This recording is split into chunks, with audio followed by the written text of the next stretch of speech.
อาจารย์ก็เพิ่นกระดงกระดงพอบ่ได้ซ่านบ่พอบ่เป็นโดนนี่พอบ่เป็นโดยพอเฮ็ดยังแน่เป็นพอเฮ็ดบ่เป็นแนวอื่นก็บ่เป็นผู้นี้อธิบายยังเข้าใจเดี๋ยวกระตัด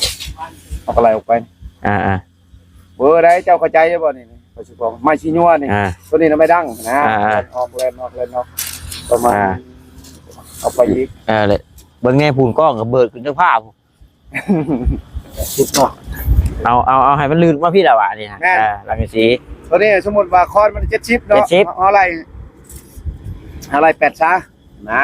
เพราะว่ามามึงตุกกวดเด้อะไรสำนี้ซะคนออกไปมันเดี๋ยวว่ามันสั่นหลายมันสิบ่งาม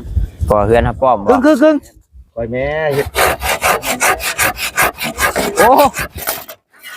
สักแน่นะมีสงสัย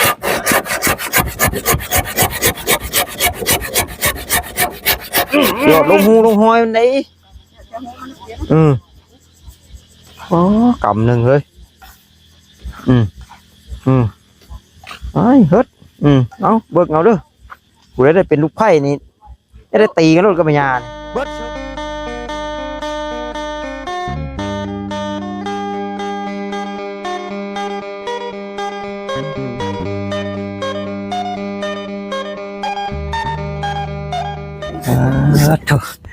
ยังแม่พัดเข้าบ่นะ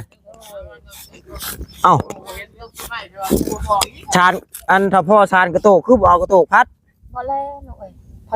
พ่อบัดชานนั่นโหลดชานปวดพ่อบัดชานมวยพ่อชานมวยโดยบัดหวดนี่พ่อก็บัดยังก็เพิ่นกระดงกระดงพ่อบ่ได้ชานบ่พอบ่เป็นโดนนี่พ่อบ่เป็นโดยพอเฮ็ดยังแน่เป็นพอเฮ็ดบ่เป็นแนวอื่นก็บ่เป็นโอ้ยพอเฮ็ดแนวอื่นก็บ่เป็นพอขุดจำพนโอ้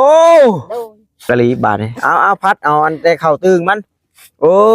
บัดได้ในหมักแตงมาเฉียบใส่คักแล้วเนาะแม่ก็มีอยู่มีบ่ยังบ่ได้ปลูกมื้อใดสิปลูกหน่อยดินมันเย็นได้แม่ว่าบ่มีหัวก็ไปกินนั่นลูกยังบ่มีหัวโดยแสดงแม่อยากได้หัวก่อนแม่นบ่โดยอยากได้หัวก็ไม่น่าจะบ่แถวนี้น่ะมันบ่แม่นนาแม่อันนี้นาแม่ก็ทอให้นาแต่ว่านาเจ้าจังว่าแบบสิไปตัดมาเฮ็ดหัวเฮ็ดหยังโอ้ยตัดบ่ได้ไม้เขาก็ไม้เด้อลูกแถวนี้ได้โดยเอ้าซั่นสิเฮ็ดได้ซะไม้คือบ้านมีบ่มาแต่บ้านก็บ่มีพอน้องน้อยก็ไปปลูกลูกเฮ็ดจังได๋จ้ะเพิ่นเว้าอยู่ได้แม่เพิ่นว่าอันนี่เพิ่นเว้าให้ฟังแล้วเนาะถ้าว่ามีเครื่องปลูกของฟังก็เฮาเฮ็ดหัวเฮ็ดแค่เอาและถ้าว่าดอนนี่เป็นหน้าเจ้าว่าเฮาตัดเอาไม้เอาหยังมาเฮ็ดไม้ไผบ้านไผหยังที่นะจะมีเฮามาเฮาพาเฮ็ดหัวได้อยู่มันบ่เป็นบ่แม่นของแม่ผู้อื่นร้อยเลยดิจูดไผ่แล้วเนาะลองเอาพี่น้องเนาะจังได๋ก็ขอกราบทักทายสบายดีเด้อพี่น้องเด้อ FC กันเบิดสุขุสุคนพี่น้องเนาะบ่ว่าอยู่ทางฝั่งลาวฝั่งไทยทั้งต่างประเทศนำคลิปนี้กับแม่น้องน้อยมาแปลกๆเว้าแบบภาษาทั้งถึงหมดแหละพี่น้องเอ้ยแท้จริงคนหน้าแพกพี่น้องเนาะเราผิดก็ขอโทษขออภัยเด้อดีเด้อมายังนี่เพิ่นเอิ้นยังอยู่ทางเทิงนี่ทางนี้บ่แม่เอิ้นว่าครับปุ๊อยู่พูดได้อยู่พูดได้อยู่ทั้งภาษาจะเว้าตอนนี้ภาษาแม่เว้านี่บ่ครับปุ๊แล้วมางัดใช้ดินให้นะบ่เราเทิงเพิ่นบ่เอิ้นเดี๋ยวนี้เอิ้นข้าวเปลือกโดยนี่นะโดยนี่นั่นโดยนี่ฮั่นโดยอันนี้ไปอันปูกระปุกฉันมื้อนี้มื้อหยังมื้อนี้มื้อนี้บ่มื้อพุธแม่นบ่วันพุธแล้วมื้อนี้ลูกพุธนี่มาลาบ่มองเช้าพุธนี่ต้องปลูกแบบประเภทหมากไม้บ่แม่นปลูกประเภทดอกไม้เด้อมื้ออื่นนี่หมากไปเข้าถึงปลายประหัดอาลีบ่ลูกอาลีบ่เอาเด้อวันอาทิตย์นี่หากเหงาหัวดีวันจันทร์นี่เครือยาวฮีบ่มั่ววันค้านนี่เป็นพั่วหมากลูกนาวันพุธนี่มาล่าบ่มองเศร้าวันพฤหัสหมากแต่เข้าถึงปลายวันศุกร์เปลือกนาลายชุดยิ่งเพิ่นว่าวันเสาร์ละก้านกิ่งลำงามเพิ่นว่าต้องปลูกผักบ้งวันเสาร์แล้วเฮากินก้านมันเด้ปลูกผักบ้งแล้วเอามื้อนี้งับเข้าก่อนมื้อนี้เอาเข้าใส่ก่อนลูกเอาเฮ็ดซักรูปมาครับเป็นผู้ซักเอา เจ้าซักแล้วได้ค่ะ ซักแล้วนะลูกเอ้ย น้องน้อยมาหยอดเข้ากินก็กิน น้อยยังกินลูก กินเอาโอ้เอาหมักสลีมางับซะน้ำ ดูมีหัวลูกเอ้ย เข้าได้ซะ โอ้ยอันนี้กระยามัน อันนะบัดอันนี้บัดกระยา ตามอันนั้นจะก้อนตัวนี้ อันนะ ตามก้อนลูกตัวนี้มันใบออกง่ายเด้อลูกเอ้ย บาเช็งกันนั่นแหละไป แม่ก็อยากปลูกหมักเฉลยด กระปุกมันสิเป็นอ่ะ ำได้แล้วหมักเฉลย บ่ได้บ่มีบ่เนี่ยมัน มีอะไรลูกเอ้ย ห่านเอามาเสียบใส่โรเด้อคนเฮามานี่อยู่มืออยู่งัวใช้สิกล้ามาใกล้ โอ้จิวาวได้ลูกเอ้ยหัวโมงยังไง ถ้ามันเข้ามาเจ้ามันก็บ่เหลือคือกันนั่นแล้ว มันกัดแต่เงาอันนี้ลูก มันยังคือกันแล้วมันก็ปลูกใหม่ อยากปลูกแล้วกล้วยก็แม่อยากปลูกใจก็อยากขาด เอาใส่ยาดอกซะเอาสักลูกเพิ่นก่อน ในน้องน้อยนี่ อืม ขึ้นมันสิงามแล้วลูก โอ้เอาจักแถว เอาจนรอบเบิดดิบ่ โดยคุณละก็ไปใช้ทั้งนั้นแน่บ่ลูก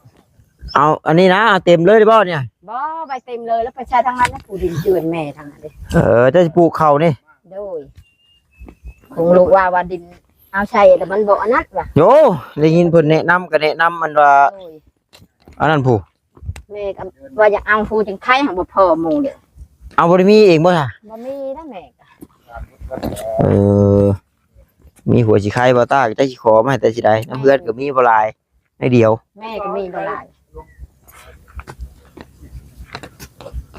ปลูกข้าวใส่ที่ใหม่พี่น้องเนาะเพื่อนน้องน้อยเพิ่นปลูกโอ้ย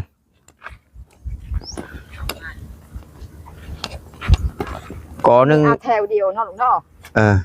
ไม่ใช่แถวทั้งนั้นนะก็ กอละกำวะนะ2-3 กอนี่พอแล้วนะเราเฮ็ดนี่ โดย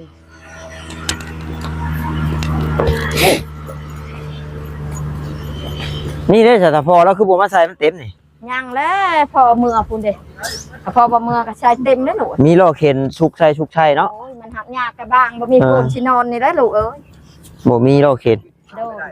มีแต่มอนละลานี่ มีแต่หมอนนั่นละบัดโกนบ่มีนอน มันบ่มีอีก ยากจังโกนเนาะ ยากอะไรลูกเอ้ยมีแต่โกนนอกเจ้าแคมน้ำนอกเจ้าง้อยนะลูกเอ้ย อันเ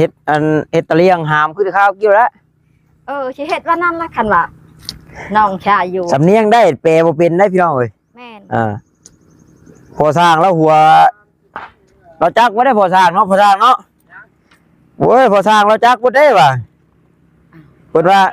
มันจุกซักใส่เขามันก็บอกแล้ว ฮอดน้ำทางไปเบิดแหละ มันบ่ทั้งลูกเอ้ย อย่าเพิ่นดอกเว้าหลายอย่าเพิ่นฮะ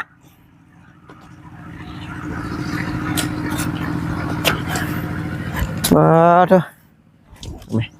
ขอไม้กันไหมป้าโถปู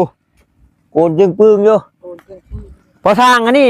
ให้ยังสิได้อันเฮ็ดนั่นเฮ็ดนี่อยู่ว่าไม้นี่ ตำรวจไปขอเลยยังที่ได้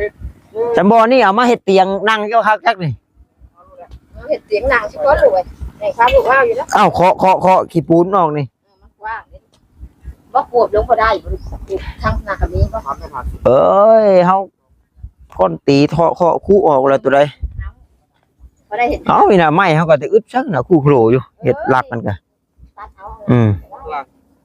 ได้แหละ แม่ความเป็นเรา ถามหมู่นะยันหมู่บ่เห็นดีดอกเฮ็ดผู้เดียวก็บ่เป็นนะจะหมู่บ่จับซอย ไอ้คนนำแฟนที่นี่ สรุปเอาแบบเก่าบ่น้องนี่แสดงว่าบ่ได้ซื้อเพิ่มเนาะแบบเก่า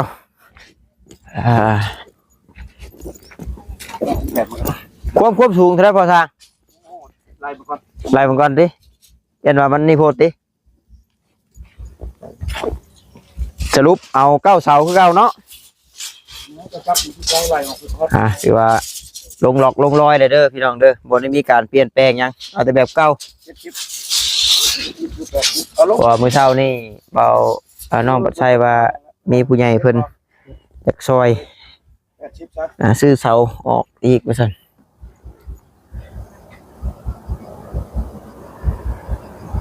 จะไล่ไปอีก 7 จะไล่ไปอีก90 90 ขนาดนี้ไล่ใส่เลข ดี 90 เลย เลข 90บ่เดือพูดบ่พอ 3 บ่เดือพูดบ่ เอาเดือนในคอนสิญัวกับใส่ค่าดิแผ่นก็ไล่แผ่นมุ้งเอาก็ไล่ส่วนมาสิญัวเข้ามาส่วนมาสิญัวประมาณ78เช่นแล้วก็ไล่ทหารก็เหลืออยู่ตรงนั้น10ปลายเช่นนึงนะฮะแผ่นอลิซิ่งนี่นะเขาไล่แผ่น โอ้จะเอาตามแผนอนุชิง มันเพราะว่าแผ่นอลิซิ่งในครั้งนี้เป็นที่ว่าเป็นเคยนะ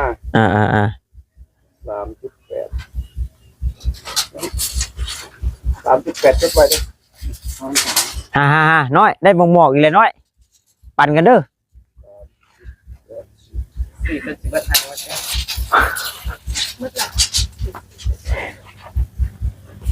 ผู้เป็นชักรูมผู้ท่า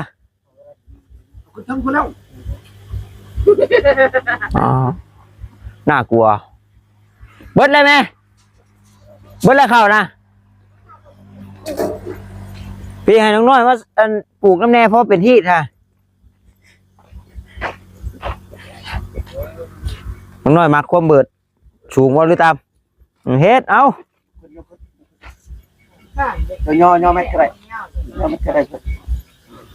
น้อยจับดูเอาสบายดีก่อนสบายดีจับก่อนเดี๋ยวสิครึ่งไม้นี่แล้ว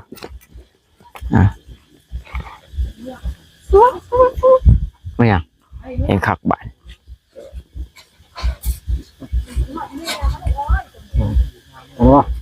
คอนเจ้าออกจะได้เฉยมอง70เอาอันสายข้าว อันนี้นะเขาหมายว่าตัวนี้เขาลงนี่แหละเขาจะดึงขึ้นเนาะตัวนี้เขาไล่ออก80ไล่คน80เอาอันคอนมันอันสายข้าวเอาออกอันข้างละ80มันตัวนี้มันมาเรื่องไม่ขาวตัวนี้เขายังไล่ไม่ชิ้นัวเขาจะไล่กับแป้นนั่นนะเขาจะไล่กับไม่อันนั้นเด้ชิ้นัวเขาคนเด้สมมติตัวนี้มันก็เป็นนั่นนี่นะเขาไล่ออกไปนี่มันนี่มันเป็นเฉงเงือบเนี่ยมาไงแต่ว่าผู้นี้อธิบายยันเพิ่นเข้าใจเดี๋ยวกระตาเขาก็ไล่ออกไปได้เจ้าเข้าใจบ่นี่เขาสิบอกไม่ชิ้นัวนี่ตัวนี้น่ะไม่ดังนะออกเล่นประมาณเอาไปอีกเลยเบิ่งแน่พูนกล้องกับเบิดขึ้นจังภาพสุดเนาะเอาให้มันลื่นว่าพี่ละวะนี่ฮะหลังสีตัวนี้สมมุติว่าคอนมัน70เนาะอะไร8ซะนะเพราะว่ามามึงตุกกวดเด้อะไรสำนี้ซะคอนออกไปมันเดี๋ยวว่ามันสั่นไหลมันสิบ่งามก่อเฮือนฮะป้อมบ่แม่นโอเคเบิดเลยคอนออกไปไล่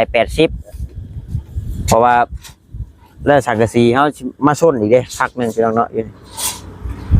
เพื่อนทรงข้าวบูฮานเพิ่นเอิ้นมาขออนุญาตนำชมมาแงน6 เมตรเลย6 เมตร6 เมตรน่าจะ6 เมตรขอนไม้เฮาบ่ได้ต่อไว้แล้วพ่อช่างบ่มีต่อได้มั้ยสิงัวได้6 เมตรเท่าเส้นคือเก่า6 เมตรเท่าเส้นบ่ไม้เฮาได้ฮอด6 เมตรอยู่ติโอเคแล้วไม้เป๊ะๆแล้วนะเนาะพร้อมขึ้นฉันจวดฉันดังปาดอีโมมันปาดอีโมว่านี่มาเนามาปาดอีโมให้หน่อยปาดอีโมนี่นะมาให้ปาดให้เฮามาคือจังปาดอีโมนี่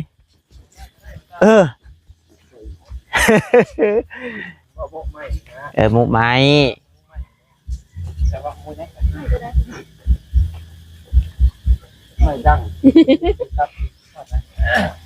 แล้วแม่ปลูกข้าวนะไปน้อยไปปลูกแง่บางทีกบใหญ่ไปเสริมซ้ำได้อันว่าพอสร้างเพิ่นใช่เจ้าเป็นผู้ยอดเด้อให้แม่เป็นผู้ซักลูมเด้อใส่ซักปลูกปลูกกันรีบแล้ว6 เครือกอะก่อนลงนี่ถ้าเอาลงนี่ถูกเลยอ๋อบ่เป็นขุมเลยหวานเลยมันแม่นหมอหน่อยบ่ได้กินดอกเห็ดอันนี้หน่อยเพิ่น หยอดลงหูลงหอยมันได้อ๋อกำหนึ่งเฮ้ยไอ้เฮ็ดเอาเบิกเอาเด้อกูได้เป็นลูกไผ่นี่ได้ตีกันรถกับปัญญานี่เบิดเชยอ๋อเบิดอะไรไม่เข้านะไปเอามาพัดเด้อพัดเป็นบ่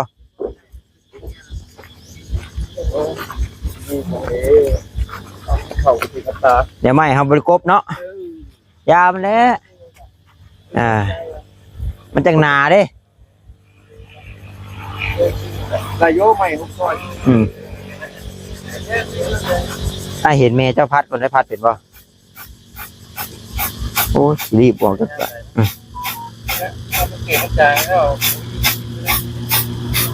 โอ้พอแล้วน้อยบ่เฮ็ดกันน้อยปิวพี่คาย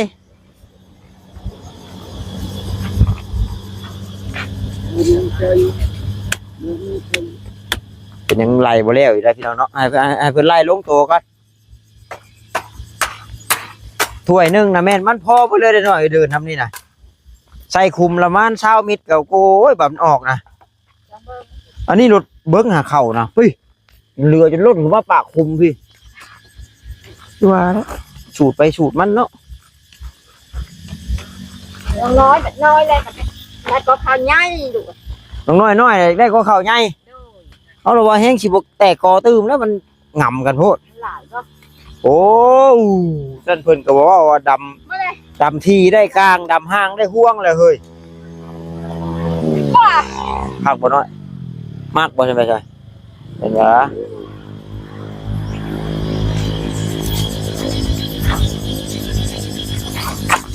เบิดไอ้ตีตัวเพิ่นยอดนะอย่าจะไปเฮ็ดลิ้นเข้าน้ำโอ้ย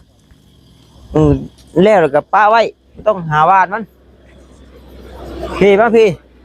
แล้วแต่ป้าไว้พูด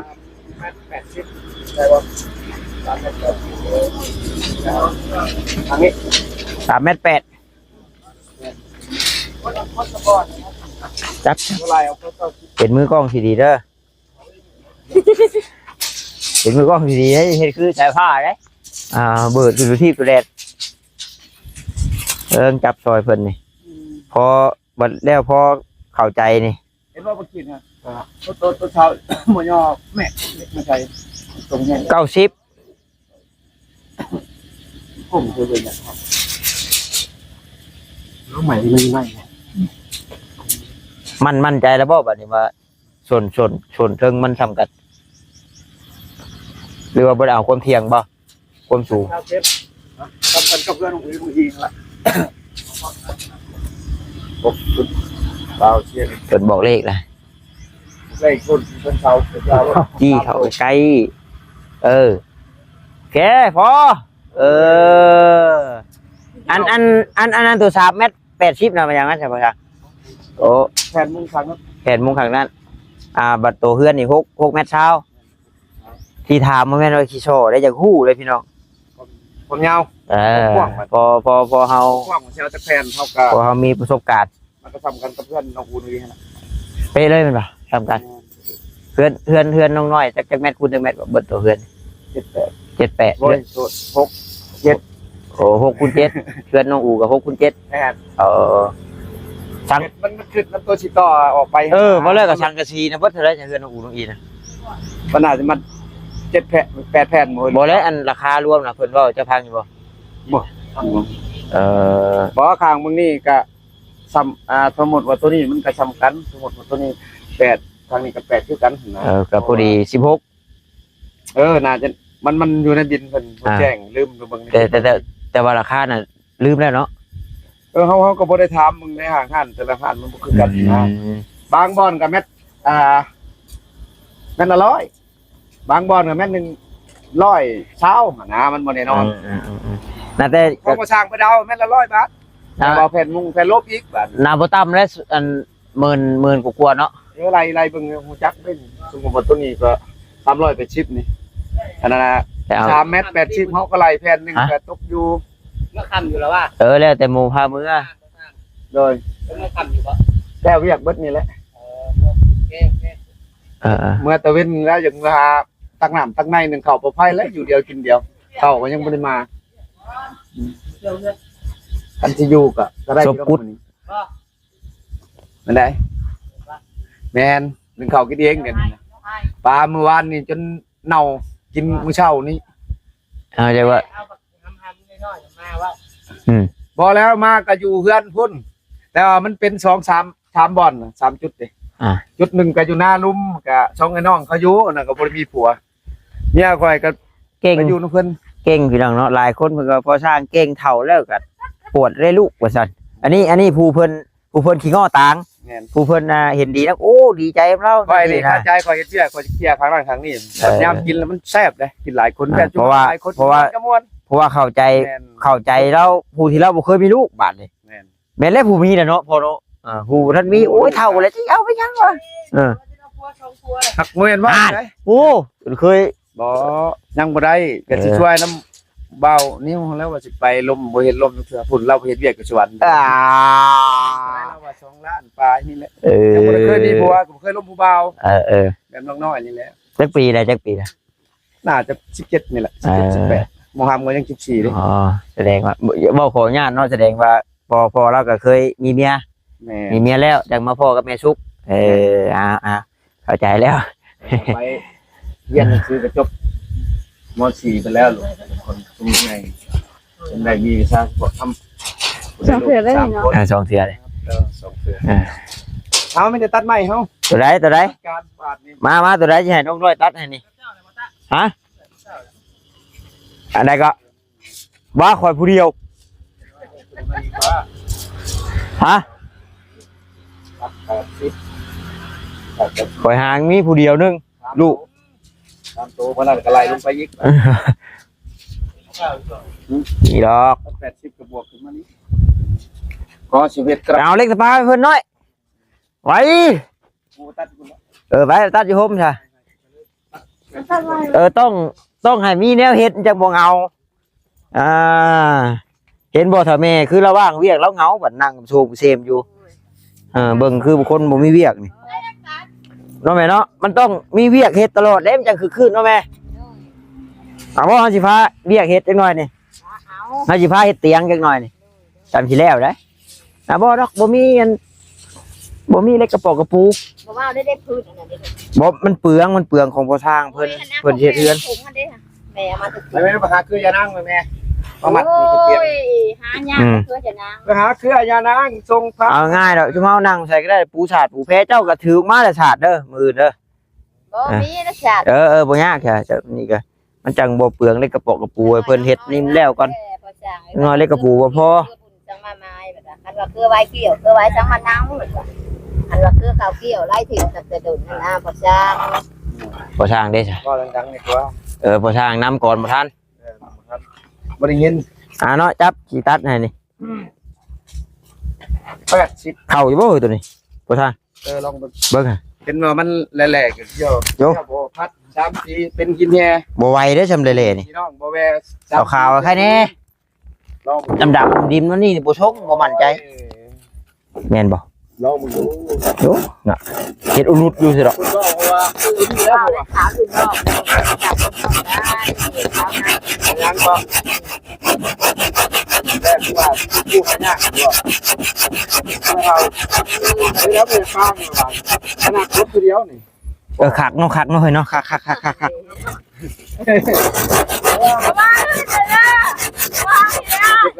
จะมาว่าเจ้าบ่ ครึ่งคอยแม่เฮ็ด ก็ขนาดเฮ็ดดินสิได้นี่ ยัดรวมกัน มาแล้วอย่าอำหาชีวิตเลย พวกอาชีพ โอ้ จากเล่นะสงสัย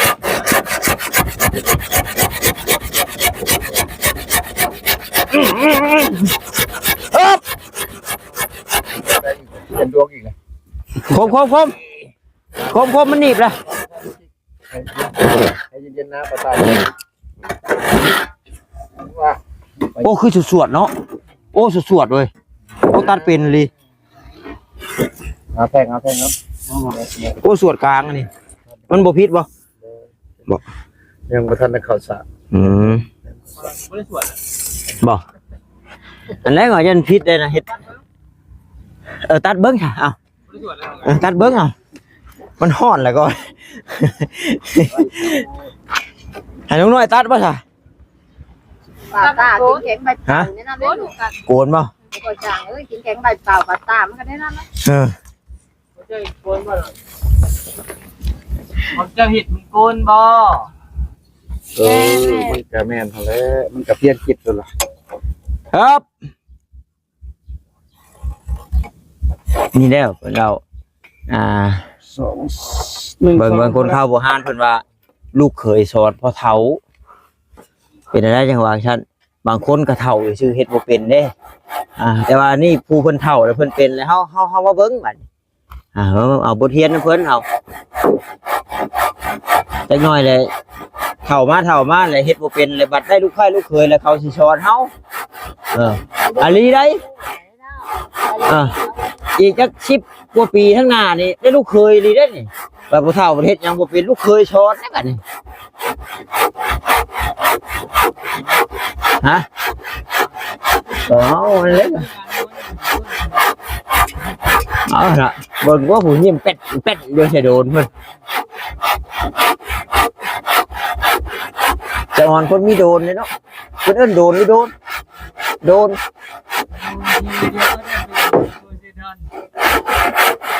ปัดซ้ายฮอดบ่พี่น่ะฮอดบ่พี่ฮะบินมาแน่นะ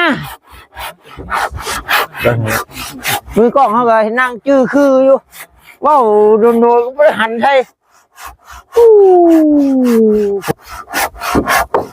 บินมาพี่ดูอย่าแล้วเฮาบ่มีขโมยอยากลิ้นก็บ่ได้ลิ้นอยากเบิ่งก็บ่ว่ากันอย่าแล้วนะนี่เล็กตัดภาษาว่าเขาพระเจ้าบ่แน่บ่เป็นเมาเลยเด้จะพ้นครับเมามาใส่มาลูกเพิ่นลูกกำไว้แล้วบาดคิดว่าเพิ่นชก เห็นบ่าวปากซี่ก็อยากได้อยู่เด้อบ่าวปากซี่ก็โอ้มีความสุขเฉยผู้ไปแม่นหน่อยไปลิ้นนำนะไงล่ะนั่งสูงหลายนั่งอมต่ำนี่อีหัวกล้องแท้นี่นับลงมาไม่เพิ่นเว้าฮะนั่งจื้อคืออยู่นั่งที่เลยเล็กน้อยให้ที่นั่งสูงให้ที่นั่งสูงเนาะนั่งกะให้มันมิดชิดเรียบร้อยเป็นอะไรตกวะเอาเลยว่าจะครึ่งให้แบบไข่แตกเห็นเล็กน้อยเฮ้ยเสียงขึ้นเนี่ยเป็นเพี้ยอ่ะโอ้โหเนาะเอ็ดอยู่ว้าบินกันครับหน้าบินกัน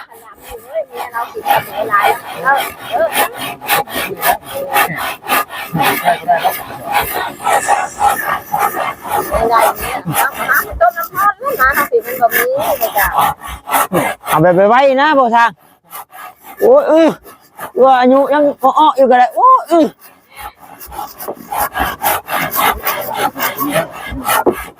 โอ้ชำนี่แล้วกำลังมันแต่ของข้าวกะกำลังพอดีขูดใส่กระต้มตัดบยังอยู่จำจุ่มเฮานี่ยังพอดีเป็นขี้ตายจุ่มเฮาน่ะ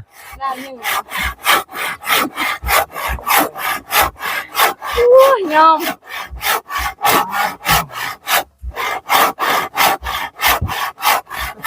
พาบ่าวนี่3 ตัว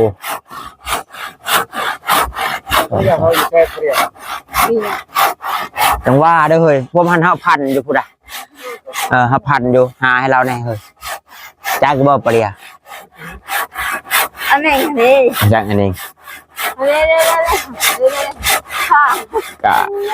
ว้าวเนาะพากันนั่งให้กำลังใจช่างพี่น้องเนาะจิบนี่ก็จักเป็นยังเป็นแม่นยังปุ๊บพึกพี่น้องเลยโดยสบายดีเอาแม่บอลนิ้วก็มีพูดฮะ ายดีเด้อ โอ้ยสบายดีพวกบนตัดเพิ่นขาดฮะแจ๊ะแจ๊ะแจ๊ะเดี๋ยวพี่น้องเนาะเอาพ่อหอมปากหอมคอแล้วคลิปต่อไปเบิ่งชมร่วมกันอีกเนาะพอหอมปากหอมคอเอาพอดีกินฮอดแต่ว่าเอาแบบจนเปิดจนเบื่อกะมันสิบ่ได้เบิ่งกันยาวๆเอาพอดีโอ้อยากเบิ่งอีกนะว่าเฮ็ดฮอดไสว่าซั่นเอาพี่น้องแม่นแล้วเนาะเบิ่งจบรวดเดียวสิบ่ได้มาหลายเทื่อ อยู่ดีไม่แห้งเด้อพี่น้องเด้อสบายดีพี่น้องบ๊ายบาย เด้อพอสร้าง